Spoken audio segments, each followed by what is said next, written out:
Burgess here with Music Marketing TV. Recently wrote a track. It's not done yet. It's this lovely kawaii style track.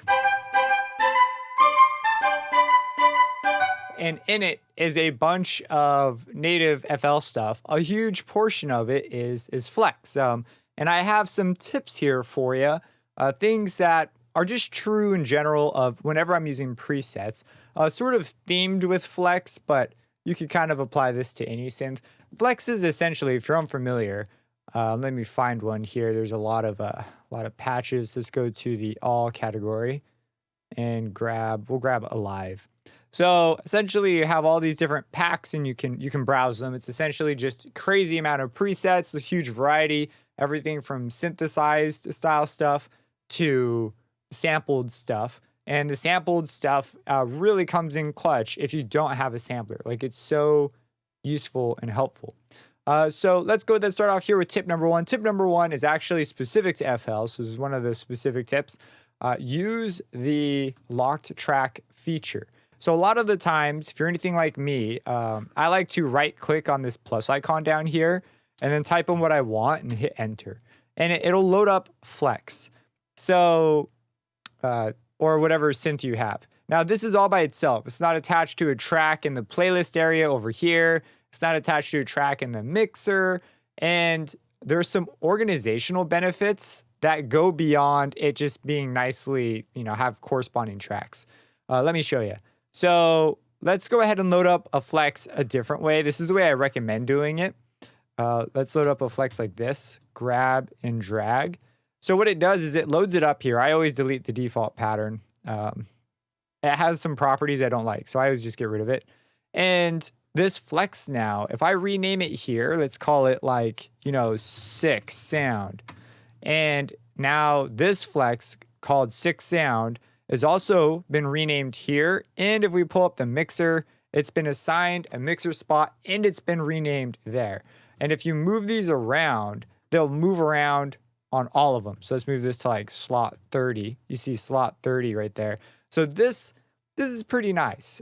Your ability to rename, and this isn't even why I recommend doing it. The main reason I recommend doing it is because automation will get automatically nested. So let's say that I automate this filter and this vibrato. If you don't do it like this, it'll just stick it in the first available spot for it. But if we look here, it's been automatically nested underneath 6 sound. So now, even though I can place the MIDI anywhere, because I often group them with other MIDI if it makes sense to, if I'm looking for a specific sounds automation, it's just automatically there and sort of grouped together. And for me, this is pretty big because I tend to just throw things everywhere. They just are all over the place. So this is one of the main reasons I use it. Every now and then, I'll stick to having like individual patterns stay with the correct track. But often I don't, because it makes sense to have sounds that are doing similar jobs on one pattern. Like if all of them are playing the same notes and chords and they're just like different layers, it makes sense to have them in a single pattern versus, splitting them up and having like 4 patterns that are all doing the same thing. Like here, they're doing the same thing here. And, I went with that one on this way on that time. But this time over here, I stick them. They're all doing the same job and they're all in the same pattern. And this is nice because you can see the ghost notes and quickly hop between patterns. So I oftentimes like this workflow more, but it is nice to have the automation just sort of auto sort itself in a way. So anyways, that's the first tip. And that's a little bit about why you might want to, do it this way. Tip number 2 is to focus on writing notes. So this is kind of philosophical. It's just going to be a short one because it's kind of obvious, but it's not really made to do sound design. If you look here, you've got some very basic forward-facing effects. I'm sure there's a really cool back engine, but we don't have access to it. You should treat it more like just a preset machine. It's got synth sounds, it's got sample sounds, and I just quickly come through here and look for something that'll fit well. You might be the kind of person that likes to play and hear each preset that way, or you might come in and what I like to do is write out a chord progression or the main lead sound that I have. Maybe I'll make it with a piano first, and then I'll go and I'll audition it.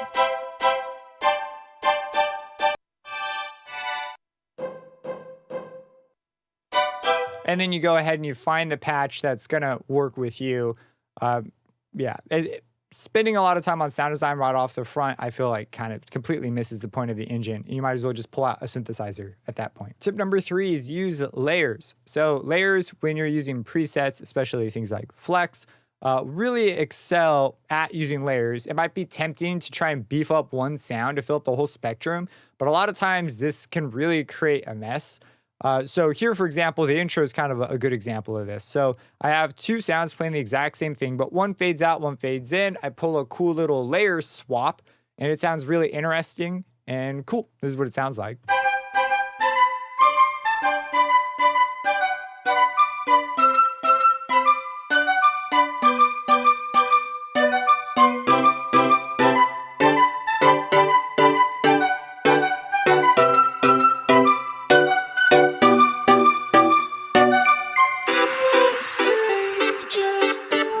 So you see there a bunch of flavors. You can feel a transition happen. It's very gradual.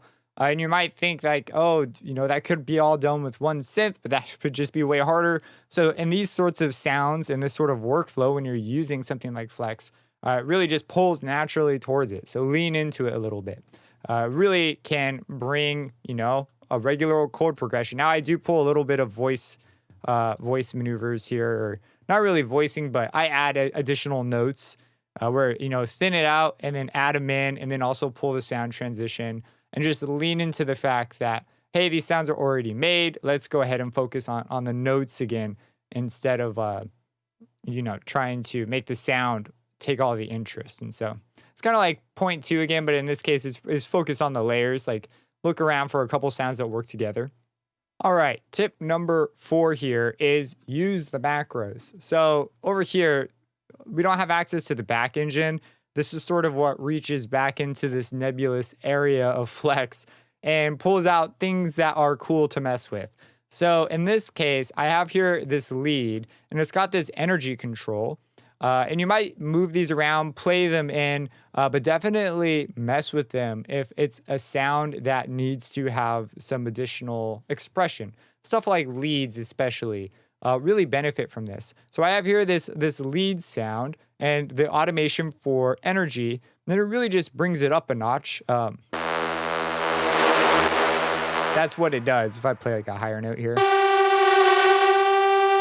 So it's just a small little, gets a little bit busier, a little bit buzzier. And this is how I use it in the track.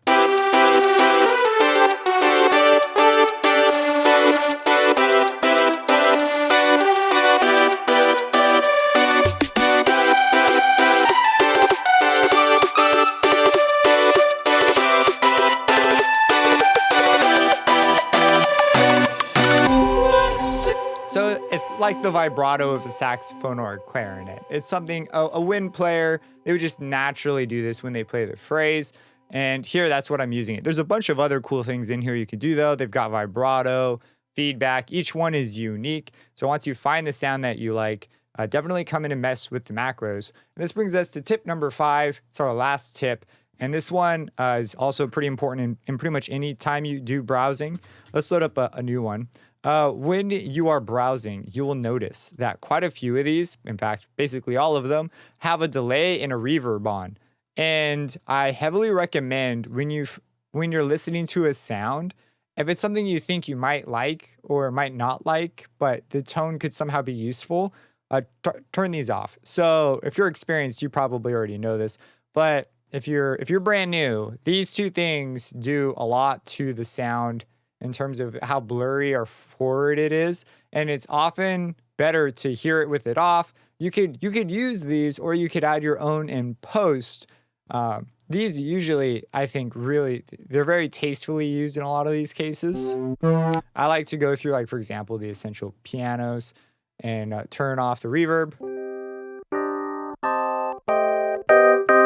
And then I might add one in post if you're listening to it with it on.